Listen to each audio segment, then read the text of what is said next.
안녕하세요. 청소년 멘토링 앤 리더십 아카데미 11기 마지막 시간 날개가 없다 그래서 뛰는 거다 김도윤 멘토님과 함께 시작하겠습니다. 안녕하세요. 세종고등학교 2학년 최민지입니다. 안녕하세요. 세종고등학교 2학년 김혜지입니다.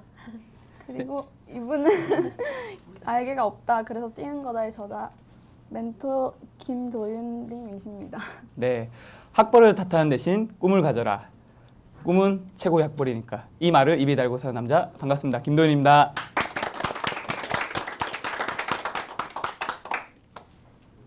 김도윤 멘토님은 1982년 8월 11월 서울에서 태어나 힘들었던 학창 시절을 극복하고 계명대학교 경영학과 학사로 졸업하셨습니다. 2010년 대한민국 인재상, 2010년 프레젠테이션 경연대회 금상을 수상하셨고 2012년 9월부터 나우잉 대표로 계시며 대기업 및 외국계 기업 인턴십 3회, 해외 탐방 및 해외 봉사 5회, 봉사활동 총 560시간, 홍보대사 및 대외활동 26회, 대중매체 홍보기사 게재 70여 건의 빛나는 경력을 가지신 김도윤 멘토님을 소개합니다. 안녕하세요, 멘토님. 네, 안녕하세요. 반갑습니다. 정말 대단하시네요. 아, 부끄럽네요. 부끄럽습니다. 저도 정말 닮고 싶은데요. 이렇게 제 얼굴? 아니, 왜 그런 표정을 지금? 아니, 지금 방송 나오고 있는데 사람들이 저를 뭐로 생각하겠어요? 정말 화려한 경력을 가지신 것 같아요. 아, 네. 경력에 비해 너무 젊으셔요. 아직 결혼 안 하셨죠? 네, 아직 총각입니다. 저 아직 뭐 오픈 마인드로 많이 열려 있으니까 여기 계신 분들은 너무 어리니까 안 되고요. 뭐 방송을 보시는 다른 분들, 네, 연락처 나가고 있죠, 연락처. 저도 정말 멘토님 같은 분한테 시집가고 싶네요. 지금 이거 방송하고 같은 느낌이 살짝 나는데 지금. 네. 고맙습니다. 마음만으로 고맙습니다. 큰일 나요. 사회 뭐 뉴스 장치가 좀 있어요. 누구든 빠질 듯한 그 남자. 도전이 아름다운 이 남자. 해주 민지 김도윤 멘토님과 함께하는 신나는 인터뷰 시작하겠습니다. 반갑습니다.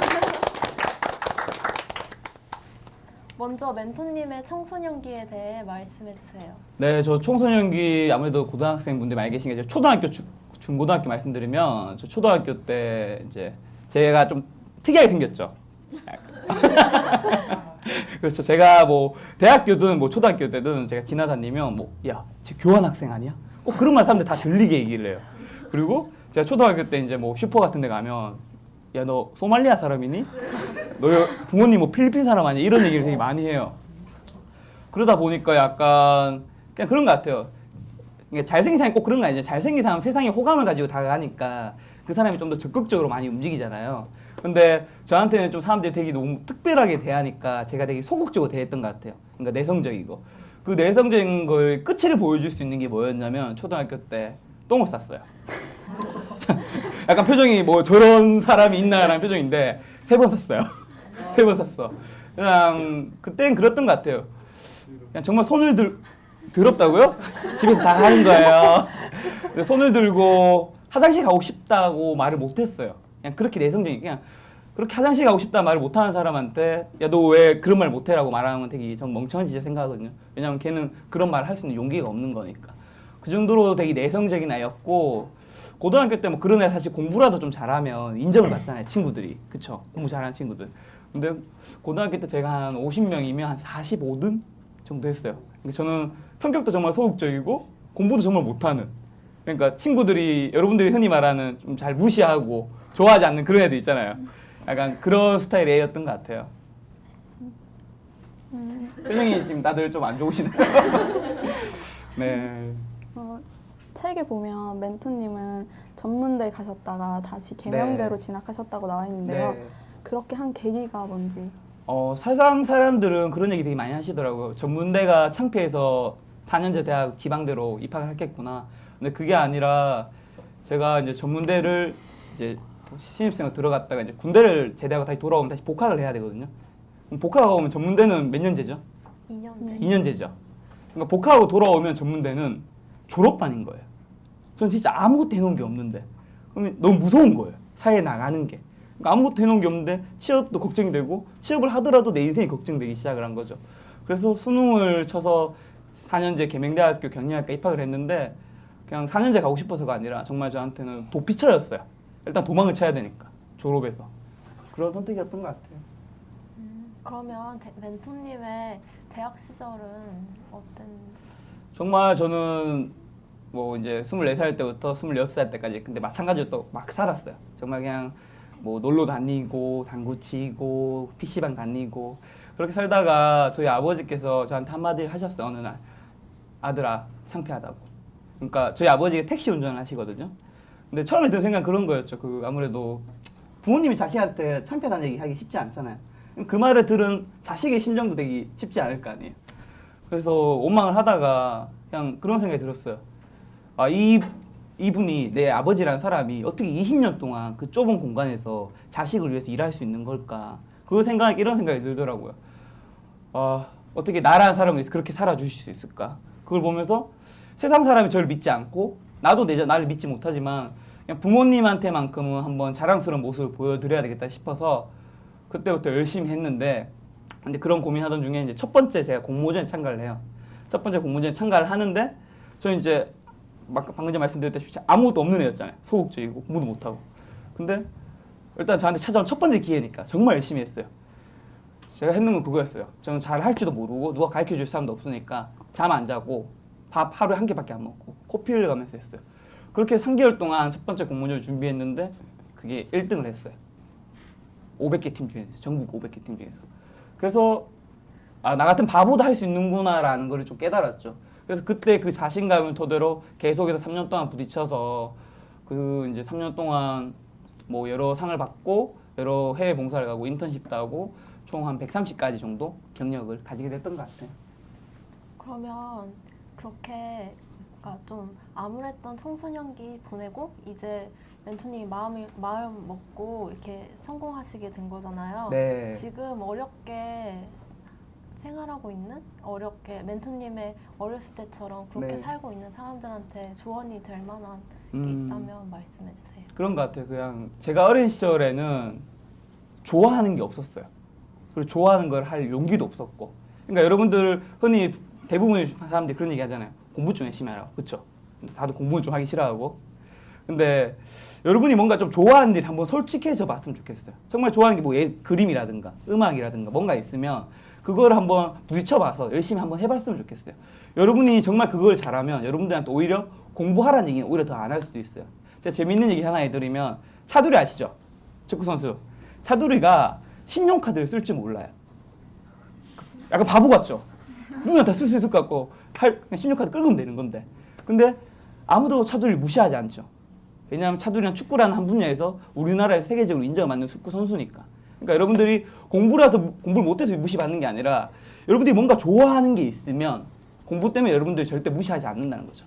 그러니까 그런 좋아하는 거를 잘하려면 일단 그 좋아하는 걸 찾아서 한번 그냥 무턱대고 시작했으면 좋겠어요. 누구나 처음은 다 무턱대고 시작하는 것 같아요. 어떻게 처음부터 뭐 모든 걸 만점에서 시작을 하겠어요. 제로부터 시작하는 거니까 그 제로를 너무 두려워하지 않았으면 좋겠어요. 그 후로 멘토님이 쌓으신 경력에 대해 조금만 말씀해 주세요. 아, 경력 말하니까 약간 부끄러운데 약간 자랑하는 것 같은 느낌이 들긴 하죠. 뭐 어떤 질문이 들어왔으니까. 그래서 저는 그 3년 동안 공모전을 17번 상 받았었고요. 그 다음에 해외 봉사 3번 갔다 왔고, 그 다음에 해외 탐방 2번, 그 다음에 뭐 대외 활동에 홍보대사 같은 거 23번 정도 했었고, 그 다음에 인턴십도 3번 했었고, 그 다음에 대한민국 국민대표 61인 선정되고, 그리고 졸업할 당시에는 대한민국 인재상에 선정되어서 대통령 표창도 받게 되었습니다. 저희가 알아본 바로는 다들 대통령 표창에 다들 놀라는 표정이신데 다들 부러워하는 갑자기. 그 중에서 프레젠테이션 경연대회에서 금상을 받으셨는데 네. 좀 독특한 상인 것 같아서 네. 좀 눈에 띄었는데요. 그 이제 참가 동기가 뭔지. 그런 거죠. 저는 제 꿈은 대한민국 최고의 모티베이터가 되는 거거든요. 그러니까 누군가를 변화시키고 누군가한테 힘을 주는 사람. 그럼 당연히 그게 말이나 글이나 그런 걸 거 아니에요, 그렇죠? 프레젠테이션은 당연히 말에 가까운 거겠죠. 그래서 당연히 좀 말을 잘하고 싶다는 거였어요. 일단 처음은 말을 좋아하기도 했고, 그다음에 잘하고 싶으니까 그렇게 해서 생각한 게 뭔가 대회에 나가면 경쟁심도 일어나고 그리고 내 스스로 동기부여가 되겠다 싶어서 처음에 대회에 나갔는데 사실은 제가 전국 대회에서 1등을 했었는데 처음에 바로 1등 한 게 아니에요. 원래 그 전에 전국 대학생 토론 대회라는 걸 참여했었거든요.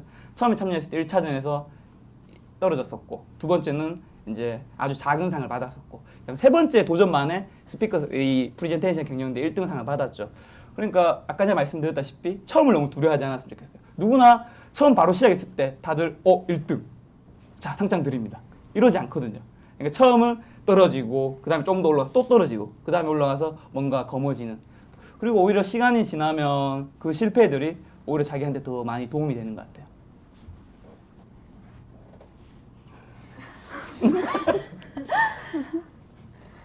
그러면 네. 프레젠테이션 경연대회에서 상 받은 거 네. 비법 좀 알려주실 수 있으세요? 그런 것 같아요. 저한테 많은 분들이 이런 얘기 많이 해요. 제가 얼마 전에 책도 나오고 프레젠테이션 대회도 나가고 하니까 도윤 씨, 도윤 선배님 어떻게 하면 글을 잘 쓰고 어떻게 하면 말을 잘하나요? 라고 물어봐요. 그래서 제가 말해요. 그럼 책 많이 보세요. 그럼 뭐라고 하는지 아세요? 아니 그런 거 말고요. 진짜 정답이요. 세상에 그런 것 같아요. 진짜 정답은 없는 것 같아요. 그냥 단순한 노력인 것 같아요. 제가 정말 그냥 지표로 말씀드리면 저희 집에 이제 외장하드 1TB 1000기가짜리 외장하드가 있어요. 그 안에 빌 게이츠, 뭐 김난도 교수님, 마이크 샌델 세계 유명 연사 우리나라 연사들의 영상이 다 있어요. 그 1000기가 전부 다 해.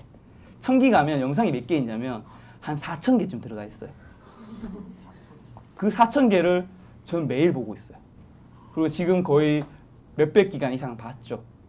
그러니까 이거보다 더 말을 잘할 수 있는 방법, 뭐 글을 잘 쓰는 방법 이런 건 없는 것 같아요. 그냥 그 단순한 노력이 사실 되게 우습게 볼 수 있어요. 그렇죠? 하루에 2시간의 노력은 남들보다 더한 노력은 되게 별거 아니에요. 근데 그게 1년이 되면 700시간이고요.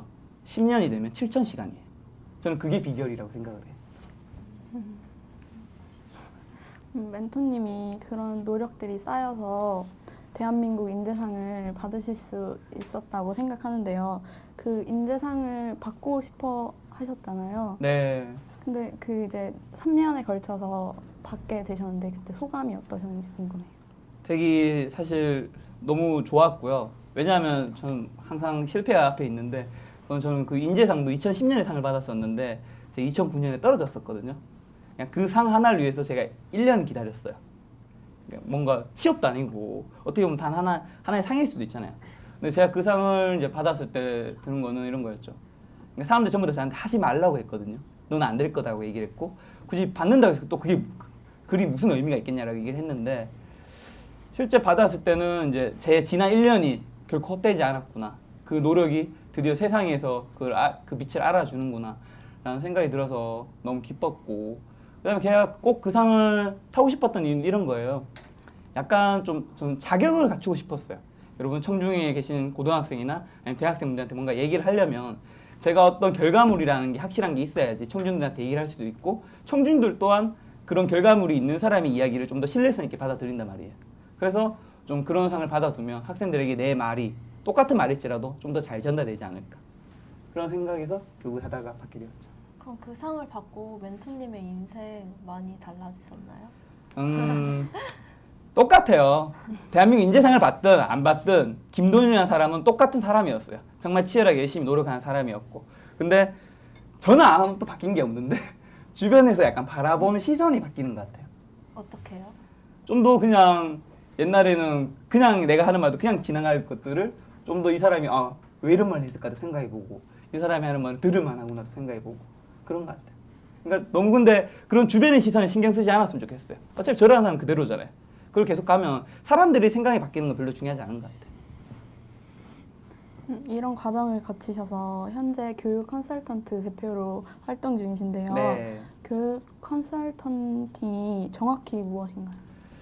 뭐 교육 컨설팅 하면 되게 대단해 보일지 모르는 어쩌면 여러분들 집에 가면 이제 형제 자매가 있을 수 있고 그리고 집에 부모님들 있잖아요. 그리고 학교 선생님도 있고 그냥 그런 분들도 사실 교육 컨설팅에 일종의 일을 하고 계신 분이라고 생각하시면 돼요. 부모님도 여러분의 인생에 되게 많은 영향을 미치잖아요. 그렇죠? 학원 선생님도 마찬가지고. 근데 제가 하는 교육 컨설팅은 이제 아무래도 사람들한테 제가 어떤 이야기를 함으로써 좀 동기부여 내가 뭔가 좀 더 할 수 있겠다는 그런 동기부여를 주는 거하고 그 다음에 하우적인 측면을 좀 전달하는 게 좀 강한 것 같아요. 그러니까 사람들은 사실 요즘 꿈이 중요한 거 알죠? 그 다음에 계획이 중요한 것도 알죠? 요즘 사람들은 그걸 모르는 게 아니라 그럼 꿈을 어떻게 찾아야 되는지, 계획을 어떻게 세워야 되는지 이런 걸 모르거든요. 하우적인 측면. 그래서 그런 좀 하우적인 측면을 만들어서 그 제 책을 보는 독자들이나 제 강의를 듣는 청중들이 좀 그런 하우적인 측면을 내 것으로 만들어서 좀 활용하게 만드는 것. 제가 생각하는 거는 방금 전에 말씀드렸던 동기부여랑 그 하우를 줄 수 있는 그게 제가 생각하는 교육 컨설팅인 것 같아요. 아, 그러면 아까 멘토님이 프레젠테이션 했을 때 네. 무슨 모티베이터? 동기부여.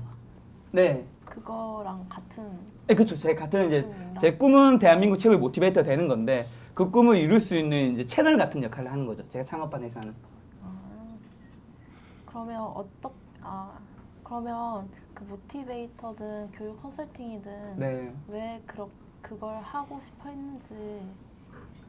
왜 하고 싶었냐면 저는 되게 단순하게 말하면 제가 좋아하는 일이고 제가 잘하는 일이고 제가 해야 되는 일이에요. 그 세 가지가 겹쳐질 때 저한테 되게 행복한 일이거든요. 왜냐하면 저는 그걸 언제 깨달았냐면 대학 시절 정말 다양한 경험을 하면서 이런 무대 비슷한 경험들이 되게 많이 섰을 거 아니에요. 서다 보니까 이 순간이 너무 좋은 거예요. 그러니까 이 순간이 나만 좋은 게 아니라 내 얘기를 듣고 다른 사람들이 변화하는 것도 좋고 그냥 그런 걸 느끼니까 그 순간이 제일 행복했던 거죠. 그래서 그 행복한 걸 계속 같이 하고 싶어서 지금 회사도 창업하게 되었고 제 꿈도 모티베이터가 되었던 거죠.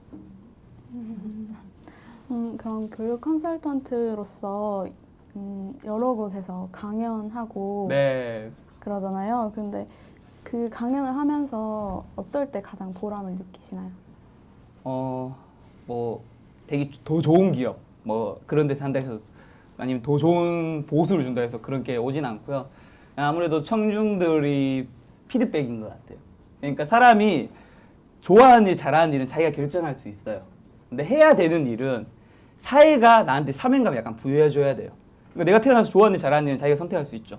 근데 해야 되는 일은 내가 선택하더라도 사회 또한 네가 이 일을 해야 되는 게 맞는 것 같다라고 판단해줘야 되거든요. 근데 그거는 제 같은 경우는 이제 청중들이나 독자들인데 그런 분들이 이제 저한테 메일로 이제 제 강연을 들으면서 어떤 분들은 뭐 눈물을 흘렸다거나 아니 너무 감동을 받아서 아니면 도윤 씨의 그 하우를 제가 정말 활용해서 해봤더니 진짜 되더라 이런 얘기를 할 때 그런 마음이 들죠. 내가 사람을 좀 변화시켰구나. 사람이 사람을 변화시킨다는 거 되게 놀라운 일이잖아요. 그래서 그런 부분에서 되게 기쁜 것 같아요. 그러면 멘토님이 교육 컨설턴트로서 네. 강연도 다니고 막 이렇게 하면서 뭐 재밌었던 거나 막 이건 진짜 들려주고 싶다, 웃기다 막 이런 기억 있어요? 웃긴 경험이라 그런 것 같아요. 제가 웃긴 경험은 아니고 제 경험은 아니고 어쨌든 비슷한 경험인데 그냥 이런 얘기 해드릴게요. 사실 요즘 사이에 멘토들 되게 많이 찾죠. 여러분들 좋아하시는 멘토 누구 있어요? 멘토 누구 있어요? 김도현 멘토. 네? 김도현 멘토님, 이런 립 서비스 감사합니다. 뭐 사회 멘토 뭐 김남도 교수님이라든가 아니면 안철수 교수님이라든가 그리고 김미경 원장님 되게 많잖아요.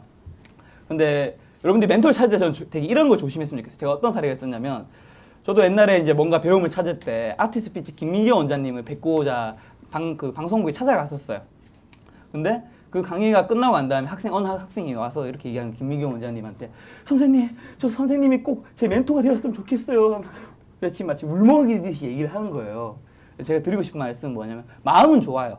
마음은 좋은데 여러분들 멘토를 되게 잘 알죠, 그렇죠? 왜냐하면 노출돼 있으니까. 근데 멘토는 멘티를 하나도 몰라요. 여러분들 처음 보는 거거든요.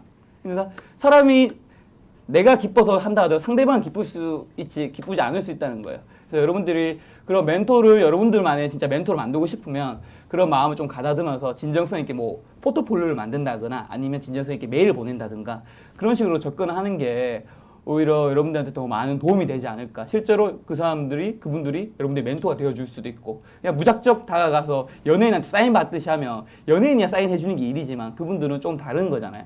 그래서 그런 식으로 측면에서 접근하면 되게 도움되지 않을까. 개인적으로 그렇게 생각해요. 멘토님은 여기 앞에 있는 날개가 없다, 그래서 뛰는 거다 책도 쓰셨잖아요. 네. 제목 뜻이 신기할 것 같은데 설명해 주세요. 제목이 날개가 없다 그래서 뛰는 거다인데요. 그 날개랑은 되게 상징적인 의미예요. 날개는 이제 학벌일 수도 있고요, 인맥일 수도 있고, 돈일 수도 있고, 우리 사회에 일반적으로 말하는 조건 같은 것들이죠. 근데 그런 것을 탓하지 말라는 거예요. 그러니까 그런 걸 탓해서 돈 없어서 안 돼, 내가 학벌이 모자라서 안 돼, 내가 주변에 도와주는 사람이 없어서 안 되라고 사회 탓을 되게 많이 하거든요. 그런다고 해서 그 사회가 여러분을 도와주진 않아요. 그러니까 여러분들 스스로가 바뀌어서 그래요, 없으면 내가 스스로 뛰어야지 라는 마음으로 뛰었으면 하는 마음에 날개가 없어도 그래서 뛰어야 된다는 마음에 날개가 없다 그래서 뛰는 거다 제목을 정했죠. 지금 책 얘기를 하다가 잠깐 앞으로 네. 앞에 했던 얘기를 하면 아까 교육 컨설턴팅 하면서 멘티들이 네. 이렇게 막 좀 맹목적으로 막 멘토가 돼달라고 네. 이렇게 한다고 했잖아요. 근데 그런 경험 말고 네. 정말 가슴 깊게 네. 기억 남는 그런 멘티. 질문이 다시 돌아오는 건가요? 잠깐. 살짝 피해 갔는데. 가장 기억에 남는 멘티라. 사실은 어떻게 보면 그냥 일반적인 말로 들을 수 있는데 저한테 메일이나 그런 보내주시는 분들이 한 분 한 분이 다 소중하기 때문에 진짜 딱히 한 분을 다뤄 집어서 얘기하기는 되게 힘든 것 같은데 그냥 그 메일 같은 거 주로 저는 직접 만났을 때 얘기하는 것보다 메일로 되게 어떤 분들은 한 A4용지 3장짜리 저한테 보내는 거예요, 편지로. 그게 왜 저희 좋냐면 흔히 우리 연애를 하더라도 남자친구라도 여자친구라도 편지 3장을 쓰기 힘들거든요. 그쵸? 쉽지 않아요. 보통 1장, 2장 계속 쓰다 보면 나중에 지겨서 안 쓰잖아요. 근데 그 3장을 누군가한테 전할 만큼의 진심이 있다는 거.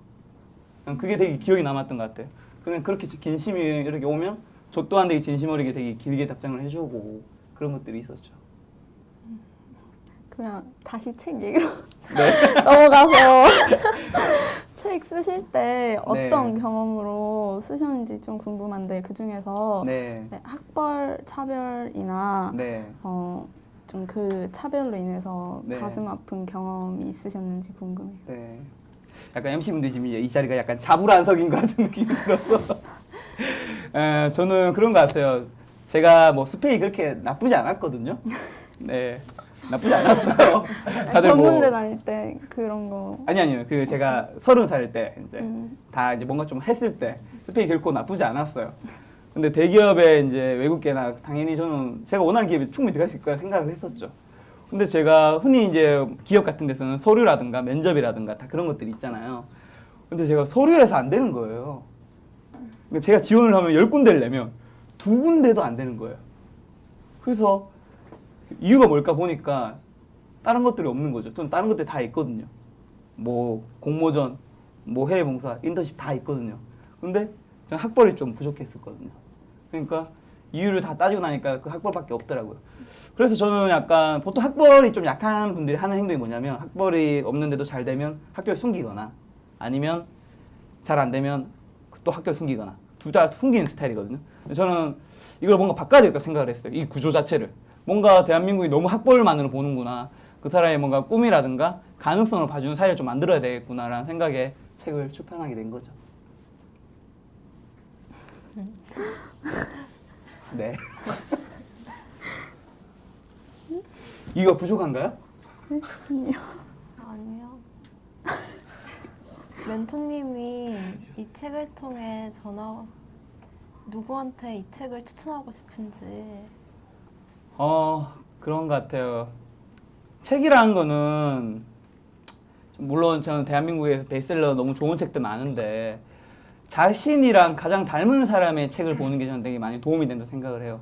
되게 정말 엘리트 코스로 밟으신 분들이 있죠. 되게 많잖아요. 사실은 그런 분들이 대부분 책을 써요. 그렇죠? 왜냐하면 결과물이 있으니까. 근데 모든 사람이 엘리트 코스를 밟을 수 있는 건 아니거든요. 근데 그런 엘리트 코스를 밟은 사람이 있고 나머지 다른 길을 걸은 사람이 있는데 이 사람이 이 길을 봐봤자 그렇게 도움이 안 될 수 있다는 얘기죠. 오히려 이 상황에 정말 비슷한 상황에 있는 꼭 제 책이 아니더라도 다른 책이더라도 나와 좀 비슷한 데서 출발했던 사람, 그 사람 이야기가 오히려 도움이 많이 될 거란 거죠. 왜냐하면 나의 내비게이션이 되어줄 수 있을 테니까. 다른 책들은 내비게이션이 되어주기에는 이미 너무 먼 나라에 있는 거죠. 그러면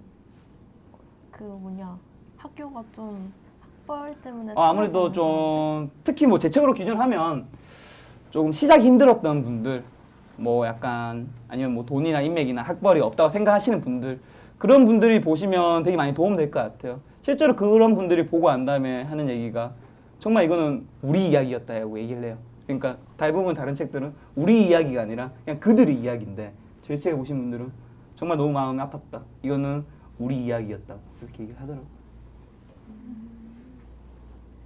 그럼 멘토님이 지금 가지고 계신 네. 목표 같은 거 있으신가요? 지금 목표는 뭐 아까 계속해서 말씀했던 뭐 대한민국 최고의 모티베이터 되기 위해서 그냥 계속해서 가고 있고요. 그 과정 중에 이제 저는 그런 것 같아요. 사람이 한탄 같은 게 있잖아요. 그 뼈에 사무치는 아픔 같은 그런 것들.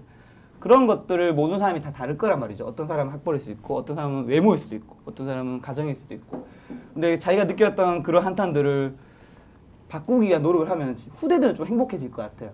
그래서 그 첫 번째 과정으로 학력에 관한 책을 쓴 거고, 두 번째도 뭔가 사회에 제가 느꼈던 한탄 같은 것들 그런 거 바꾸기 위한 책을 쓸 거고, 세 번째도 꾸준히 그렇게 쓸 계획을 가지고 있어요. 그럼 이 책을 잠시 3분 정도만 네. 좀 더 자세히 설명해 주시면 네. PR을 좀 하시면 PR. 예. 굳이 PR 안 해도 되는데. 기회를 네. 드리는 겁니다. 알겠습니다. 이 책은 세멘파커스라는 출판사에서 나왔고요. 여기서 왜 웃으시지? 아니 일단 저희 출판사 홍보부터 약간 해드려야 될 것 같아서. 네, 나왔고 날개가 없다 그래서 뛰는 거다고요. 이 재밌는 내용 중에 하나는 이제 그런 거죠. 아프니까 청춘이다 책은 다들 아시죠? 이게 같은 출판사에서 나왔거든요. 그렇다고 해서 제가 뭐 아프니까 청춘이다 책 200만 부를 팔기 위해서 나왔다는 게 아니라 그 책이 던지는 메시지가 사회에 되게 힐링적인 메시지였어요. 근데 저는 사회에 지금 이제 힐링보다 더 필요한 건 독설이라든가 독려라고 생각을 했어요. 그래서 이 출판사에서 나온 거고, 그리고 그건 어떻게 보면 기성세대가 우리 청년 세대한테 던진 메시지잖아요. 그래서 저는 청년이 이제 그럼 기성세대한테 그 메시지를 받아들여야 되겠구나. 이제 대신 대답을 해야 되겠구나 생각에 같은 출판사를 선택했는데 정말 재미있게도 같은 또 편집장님이 작업을 하셨어요. 그렇게 해서 나온 책이고, 제목은 날개가 없다 그래서 뛰는 거다 해서 여기서 날개는 상징적인 걸로 뭐 학벌이라든가 인맥, 돈 그런 외부적인 요건을 말하고요. 이 책은 이제 공동 저자로 이루어져 있고요. 김도윤 저는 이제 뒷부분에 2부 쪽에서 동료 측면, 그러니까 실제적인 내가 어떻게 이 상황을 벗어날 수 있을까, 구체적인 방법들에 대한 이야기를 하고 있고, 그 다음에 앞에 1부는 현실에 대한 이야기.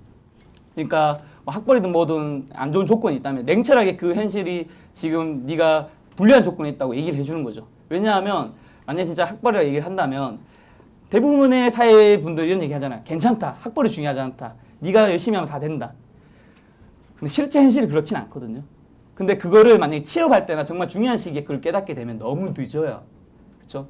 저는 좀 더 빨리 깨닫게 해서 정말 만약에 학벌 때문에 내가 부족하다면 그 학벌을 넘어설 수 있는 뭔가 특별함을 갖출 수 있는 거를 이제 만들어주기 위한 약간 현실 인식, 이렇게 현실과 하우에 관한 이야기, 이렇게 두 가지가 같이 담겨 있습니다.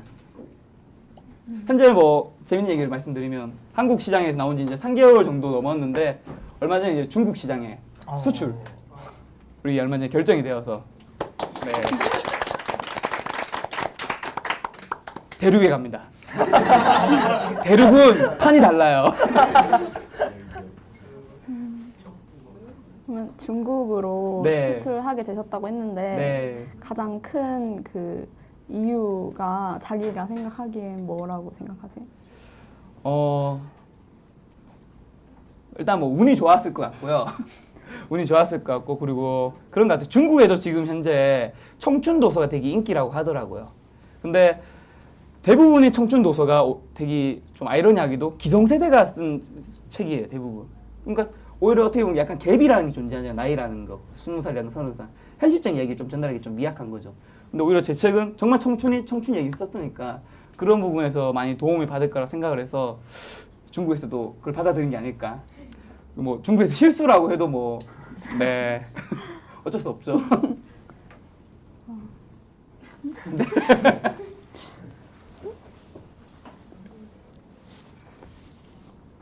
중국 사람 닮았어요. 뭐 재밌는 얘기 드리면 제가 해외 봉사를 이제 3번 갔다 왔었거든요. 네팔이랑 몽골이랑 중국에. 제가 가면 다 그 나라 사람인 줄 알아요. 저 이런 얘기해요. 막 왜 현지인이 봉사하러 왔지? 그래서 근데 되게 웃긴 거는 제가 뭐 일본 같이 선진국 가잖아요. 전혀 일본 사람 보지 않아요. 항상 꼭 좀 힘든 나라 가면 자기네 사람으로 알고 오 반갑다고 너도 같이 봉사받자고 이런 얘기 좀 많이 하시죠. 필리핀요? 필리핀 가도 똑같은 소리 들을 것 같아요. 그래서 이제 해외 봉사는 좀 그만 가려고요. 이 책에서 네. 멘토님이 학벌이 조금 이제 그런 사람들에게는 그 이제 맞는 그걸 뛰어넘는 걸 찾으라고 하시잖아요. 네. 네, 솔직히 제 경험에서 말씀드리면 저도 솔직히 성적이 이렇게 높게 나오거나 그렇진 않아서 뭔가 좀 그거에 대해서 정확한 도움 주는 말 같은 거 하실 수 있나요? 그런 것 같아요. 정확하게 말하면 이제 성적이 나쁜데 좀 꿈꾸는 건 높고 참 어려운 질문인데 어떻게 보면 좀 생각하고 답변이 되는 건가 이거? 네, 편집 들어가죠. 네. 꿈만 있는 거죠 어떻게 보면. 냉철하게 독서를 던지자면 이런 것 같아요. 지금 이 자리에 한 30명이 있는데 내 꿈은 우주 비행사다. 내 꿈은 의사다. 내 꿈은 변호사다. 말 다 할 수 있어요. 그 꿈 다 가질 수 있어요. 근데 그 가지는 마음만큼, 그 던지는 말만큼 본인이 안 하는 거죠. 실제적으로. 그러니까 본인이 정말 어떤 꿈이 있고 하다면 성적이 지금 부족해서 힘들다면 그 성적을 올리기 위해서 그 꿈에 가기 위해 성적이 필요하다면 그 노력을 해야 되는 거잖아요. 그 절실함을 못 깨달아서 힘든 것 같아요. 일단 사실은 가장 먼저는 그 절실함에 대한 거를 정말 깨닫고 나음에 이제 그 다음에 구체적인 방법들이 들어가야 한다 생각을 해요. 그 구체적인 방법에는 정말 여러 가지 것들이 있겠죠. 뭐 꿈을 찾는 방법이라든가, 뭐 나를 설문조사하는 방법도 있을 거고, 그 다음에 뭐 계획표를 만드는 것도 있을 텐데, 제일 처음에 제가 봤을 때 지금 MC 분께서는 약간 절실하게 누군가의 독설이라든가, 누군가의 뭔가 메시지로서 내가 지금 뭔가 해야 되겠구나. 지금 이제 하지 않으면 정말 늦을 수 있겠구나. 라는 걸 한번 깨달아야 될 것 같아요. 그럼 아까 네. 그 이제 학력이란 이런 이미 정해진 그런 이제 한계가 있는 사람들은 뭔가 이제 그걸 뛰어넘을 수 있는 게 필요하다고 말씀하셨잖아요. 네. 그러면 그런 뛰어넘을 수 있는 걸 어떻게 만들 수 있을까요? 뛰어넘을 수 있는 거는 뭐 다양한 것도 있겠죠. 네. 뭐 대학생이라면 공모전이란 것도 있을 거고, 대외 활동이 또 있을 거고, 해외 봉사도 있을 거고, 뭐 인턴십도 있을 거고, 정말 많은 것들이 있을 거니까. 근데 그 모든 것의 시작은 저는 이제 학벌이 없으면 뭔가 특별함을 갖추라는 거거든요. 근데 그 특별함의 시작은 좋아하는 거라는 거죠. 자기가 좀 좋아하는 걸 발견해서 그 특별함을 갖추셨으면 해요. 왜냐하면 대한민국에서 좋아하는 걸 하는 대학 사람도 별로 없고요. 특별함을 갖춘 사람도 별로 없어요. 그렇기 때문에 이런 유니크한 걸 가진 사람은 사회에서 만연하고 있는 그런 학벌이라는 기준을 무시하고 넘어갈 수 있는 거죠.